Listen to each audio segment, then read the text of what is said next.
Hello everyone, आज हम अपना नेक्स्ट चैप्टर स्टार्ट कर रहे हैं जिसका नाम है microbes in human welfare.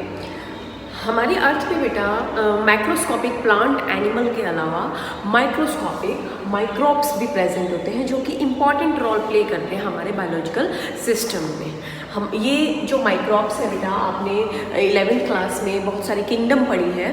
Kingdom Monera के अंदर ये सभी माइक्रोस्कोपिक जो भी बैक्टीरियाज हैं, ये सारे किंगडम मोनेरा के अंदर रखे गए हैं। ये बैक्टीरिया माइक्रोब्स हर जगह प्रेजेंट होते हैं बेटा, चाहे वो सॉइल है, वाटर है, चाहे वो ह्यूमन बॉडी ही क्यों ना है, एनिमल पे, प्लांट्स पे, सब जगह ये प्रेजेंट है। इवन ये वहाँ पर भी प्रेजेंट है जहाँ पर लाइफ एग्जिस्ट ही नहीं करती है, जैसे कि एसिडिक एनवायरनमेंट हो गया, गीज़र हो गया जहाँ पर टेम्परेचर बहुत ही ज़्यादा हाई होता है, इवन 100 डिग्री सेल्सियस तक भी होता है। जो स्नो लेयर्स होती है वहाँ पर भी प्रेजेंट होता है, डीप इनसाइड द सॉइल वहाँ पर भी प्रेजेंट होते हैं। तो सभी जगह ये प्रेजेंट होते हैं। माइक्रोब्स में बेटा protozoans, smallest viruses, viroids, prions जो कि प्रोटीनेशियस इन्फेक्टिंग एजेंट है, ये भी सारे माइक्रोब्स के अंदर आते हैं। तो इन माइक्रोब्स को हम लेबोरेटरीज में कल्चर मीडियम के अंदर ग्रो भी करा सकते हैं ताकि हम इनकी स्टडी कर सकें। इनकी स्टडी करना बहुत ही ज़्यादा आसान होता है क्योंकि कल्चर मीडियम पर ये हम अपनी आंखों से इन माइक्रोस्कोपिक बैक्टीरिया, फंजाई की कॉलोनीज़ को ग्रो होते हुए देख सकते हैं। बहुत सारे माइक्रोब्स ऐसे हैं बेटा जो डिसीज़ कोजिंग है, ये डिसीज़ कोज करते हैं और बहुत हार्मफुल भी होते हैं। लेकिन ऐसा नहीं है कि सभी माइक्रो ऑर्गेनिजम्स हमारे लिए हार्मफुल हैं। बहुत सारे ऐसे माइक्रो ऑर्गेनिजम्स हैं जो हमारे लिए हेल्पफुल होते हैं, जो हमें, जिनकी वजह से हमें बहुत सारे यूज़फुल प्रोडक्ट मिलते हैं। तो इस चैप्टर में बेटा माइक्रोब्स इन ह्यूमन वेलफेयर हम माइक्रोब्स की यूज़फुलनेस के बारे में पढ़ेंगे कि कैसे माइक्रोब्स ह्यूमन के लिए यूज़फुल हैं। तो सबसे पहले हम देखते हैं बेटा कैसे माइक्रोब्स हाउस होल्ड प्रोडक्ट्स में हेल्प करते हैं। जो हमारे घरों में यूज़ होने वाली चीज़ें हैं उसके अंदर कैसे माइक्रोब्स हमारी हेल्प करते हैं। सबसे पहले आता है कर्ड। कर्ड सभी ने खाई है।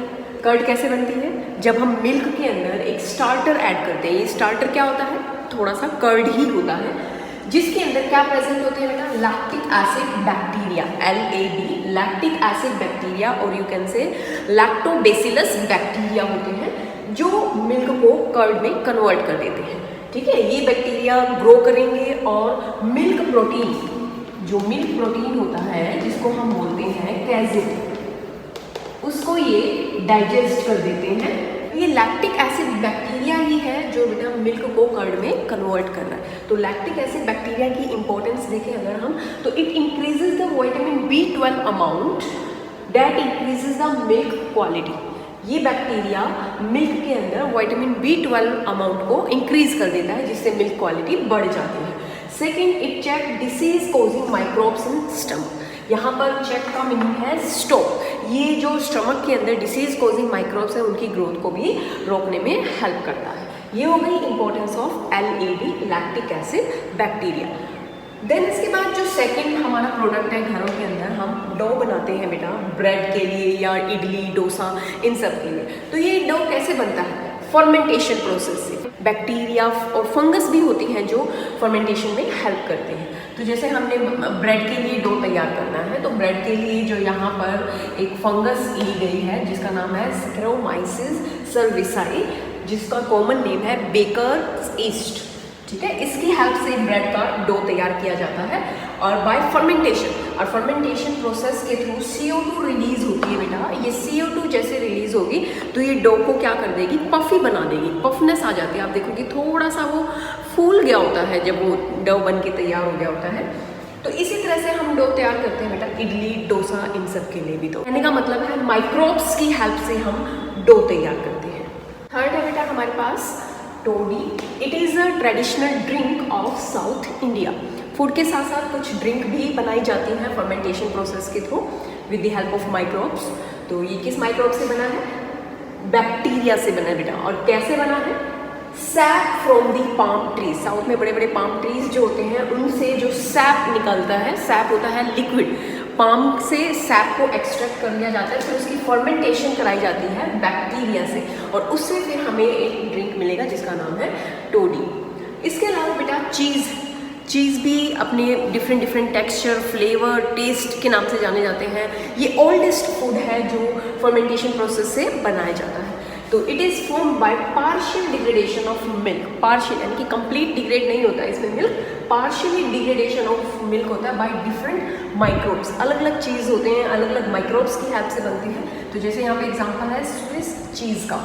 स्विस चीज़ बनता है बेटा एक बैक्टीरिया प्रोपियोनी बैक्टीरियम शर्मने। ये बैक्टीरिया है जो स्विस चीज़ को बनाने में हेल्प करता है। इसकी एक इम्पॉर्टेंट चीज़ होती है, इम्पॉर्टेंट कैरेक्टरिस्टिक स्विस चीज़ की क्या होती है, इसके अंदर होल्स होते हैं, लार्ज होल्स होते हैं। ये होल्स कैसे क्रिएट होते हैं? Due to the production of CO2। ये CO2 प्रोड्यूस होती है फर्मेंटेशन प्रोसेस के दौरान, ये लार्ज होल्स क्रिएट कर देती है स्विस चीज़ के अंदर। सेकेंड हमारे पास जो है बेटा रॉकफोर्ट चीज़। ये चीज़ बनता है फंगस से। कौन सी फंगस से? पेनिसिलियम रॉकफोर्ट से बनता है। रॉकफोर्ट चीज़ को बेटा राइप किया जाता है बाय ग्रोइंग स्पेसिफिक फंगस जो इसको पर्टिकुलर फ्लेवर देने में हेल्प करती है। इसके अलावा बेटा फिशेज़, सोयाबीन, बैम्बू शूट्स होते हैं जो जिनमें माइक्रोब्स का यूज़ होता है, इनको भी फर्मेंट किया जाता है टू मेक द फूड।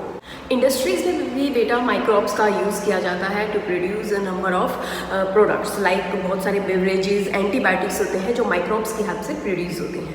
तो इंडस्ट्रियल स्केल पर इन माइक्रोब्स को ग्रो कराया जाता है, और इंडस्ट्रियल स्केल पर जब इनको ग्रो कराया जाता है तो इन माइक्रोब्स को बड़े बड़े जो वेसल्स होते हैं बेटा, जिनको हम बोलते हैं फर्मेंटर्स के अंदर इनको ग्रो कराया जाता है to produce the various products like beverages and antibiotics. तो सबसे पहले हम यहाँ पर बात कर रहे हैं microbes in industrial product. Industries में बनने वाले जो प्रोडक्ट्स होते हैं, फर्मेंटेड बेवरेजेस जिसमें हम डिफरेंट टाइप्स के ड्रिंक्स, जो अल्कोहल ड्रिंक होते हैं वो उनके बारे में पढ़ेंगे।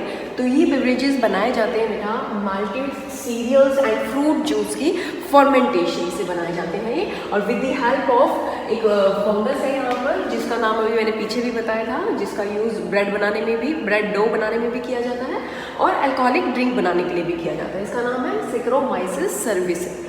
तो ये फंगस जो होती है इसकी हेल्प से इन सब्सटेंस को फर्मेंटेड किया जाता है टू प्रोड्यूस द बेवरेजेस।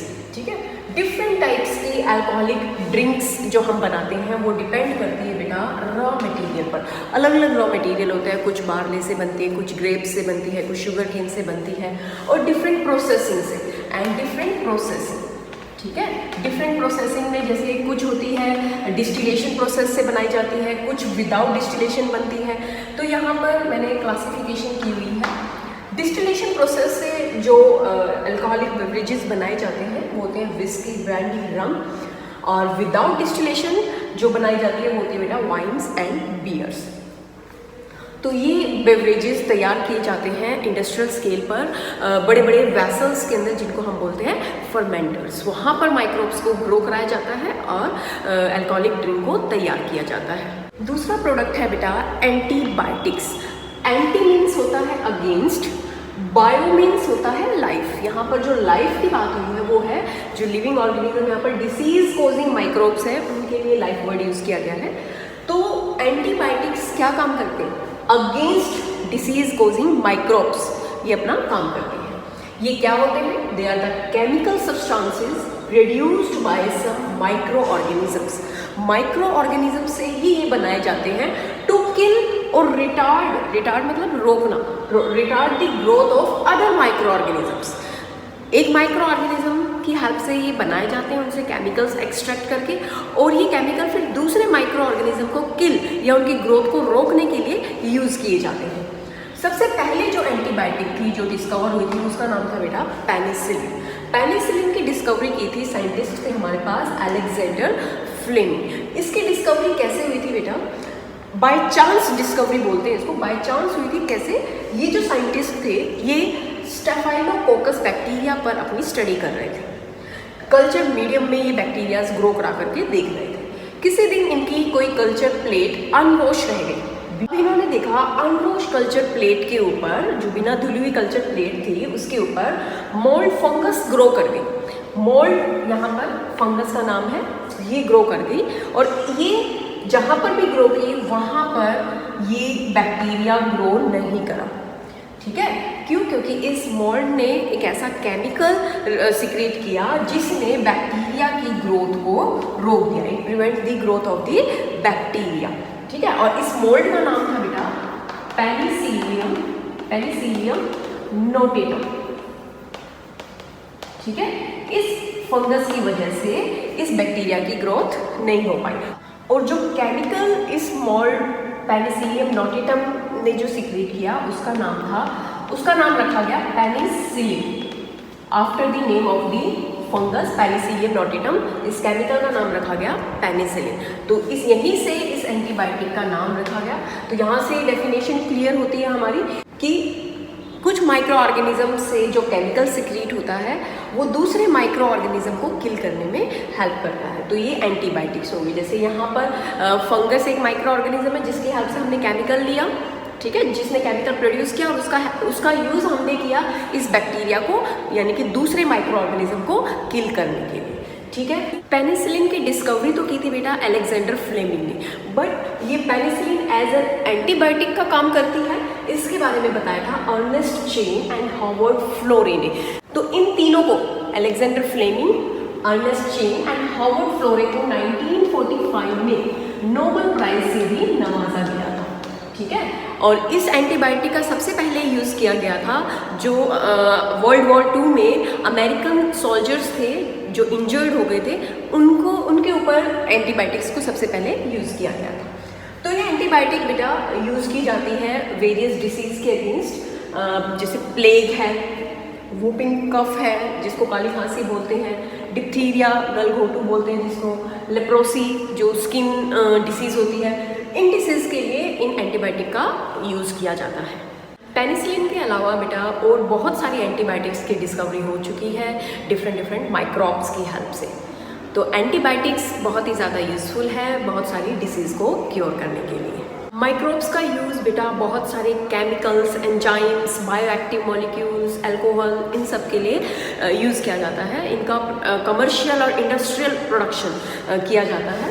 तो हम देख लेते हैं यहाँ पर ऑर्गेनिक एसिड्स कौन से हैं, जो कौन से माइक्रो ऑर्गेनिज्म है जो इनको प्रोड्यूस करते हैं। तो सबसे पहले हमारे पास यहाँ पर है सिट्रिक एसिड जो प्रोड्यूस किया जाता है एस्परगिलस नाइगर, जो एक तरह की फंगस है, इसकी हेल्प से ये एसिड प्रोड्यूस किया जाता है। सेकेंड है इसमें acetic acid. Acetic acid produce किया जाता है एसिटोबैक्टर एसिटिक से, जो कि एक तरह का बैक्टीरिया है।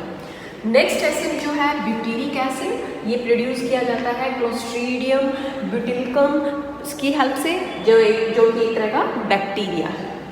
और लैक्टिक एसिड प्रोड्यूस किया जाता है बेटा लैक्टोबैसिलस बैक्टीरिया की हेल्प से। तो ये हो गया बेटा डिफरेंट टाइप्स के organic acid which are produced by different microbes. Okay, बहुत सारे एंजाइम्स भी प्रोड्यूस किए जाते हैं बेटा इंडस्ट्रियल लेवल पर। तो एंजाइम जैसे हमारे पास लाइपेज है, इसको प्रोड्यूस किया जाता है क्योंकि ये यूज़ होता है for formulation of detergent and removing oil stains from the clothes. Second जो एंजाइम है पैक्टिनेज एंड प्रोटीएज, इन एंजाइम्स का यूज़ किया जाता है बेटा जो बॉटल्ड जूस होते हैं उनको क्लैरिफाई करने के लिए, ठीक है। देन थर्ड जो एंजाइम है वो है स्ट्रेप्टोकाइनेज, जो स्ट्रेप्टोकोकस बैक्टीरिया से निकाला जाता है और फिर इसको एंजाइम को मॉडिफाई किया जाता है बाय जेनेटिक इंजीनियरिंग प्रोसेस से इसको मॉडिफाई करके फिर इसका यूज़ किया जाता है। इसको यूज़ किया जाता है as a clot buster. Clot buster होता है जो ब्लड वेसल्स के अंदर क्लोट्स इकट्ठे हो जाते हैं, उन क्लोट्स को रिमूव करने के लिए स्पेशली जो हार्ट पेशेंट होते हैं उनको स्ट्रेप्टोकाइनेज ट्रीटमेंट दिया जाता है। इसके अलावा बेटा बायोएक्टिव मॉलिक्यूल्स भी होते हैं जो इंडस्ट्रियल स्केल पर प्रोड्यूस किए जाते हैं with the help of different micro organisms. जैसे साइक्लोस्पोरिन ए है bioactive molecule, it is produced by the trichoderma polysporum, fungus होती है इससे ये ऑब्टेन किया जाता है और इसका यूज़ होता है बेटा as a immunosuppressive agent in organ transplant patient. जिस पेशेंट के अंदर ऑर्गन ट्रांसप्लांटेशन होती है वहाँ पर इसको एज अ इम्यूनोसप्रेसिव एजेंट की फॉर्म में दिया जाता है। इम्यूनोसप्रेसिव एजेंट बेटा एक तरह का मेडिकेशन होता है जो इम्यून सिस्टम की एक्टिविटी को रोकता है। या आप कह सकते हो जिस भी पेशेंट के अंदर ऑर्गन ट्रांसप्लांटेशन हुई है उस पेशेंट के इम्यून सिस्टम को उस पर्टिकुलर ऑर्गन के लिए इम्यून रिस्पॉन्स देने के लिए रोक देता है, ठीक है। अदरवाइज अगर उसने रिस्पॉन्स दिया तो वो रिजेक्ट हो सकता है ऑर्गन ट्रांसप्लांटेशन, तो it act as a immunosuppressive agent. Second जो बायोएक्टिव मॉलिक्यूल है बेटा वो होता है स्टेरिन, जो ऑब्टेन किया जाता है मोनास्कस परप्यूरियस, ये भी एक तरह की फंगस है, इससे ऑब्टेन किया जाता है और इसको यूज़ किया जाता है ब्लड के अंदर कोलेस्ट्रॉल लेवल को कम करने के लिए, ठीक है। It has act as a blood cholesterol lowering agent. जो भी पेशेंट होते हैं जिनके अंदर कोलेस्ट्रॉल ज़्यादा हो जाता है तो कोलेस्ट्रॉल लेवल को कम करने के लिए इसको यूज़ किया जाता है। ये कैसे काम करते हैं अपना, ये उस एंजाइम की एक्टिविटी को इनिबिट कर देता है जो कोलेस्ट्रॉल फॉर्मेशन करता है, ठीक है। तो ये हो गया बेटा बायोएक्टिव मॉलिक्यूल। तो हमने देखा कैसे बहुत सारे माइक्रो ऑर्गेनिजम्स यूज़ किए जाते हैं, बहुत सारे beverages, antibiotics, enzymes, bioactive molecules, organic acids produce करने के लिए। तो इन सभी चीज़ों को बेटा कमर्शियल लेवल पर और इंडस्ट्रियल लेवल पर प्रोड्यूस किया जाता है।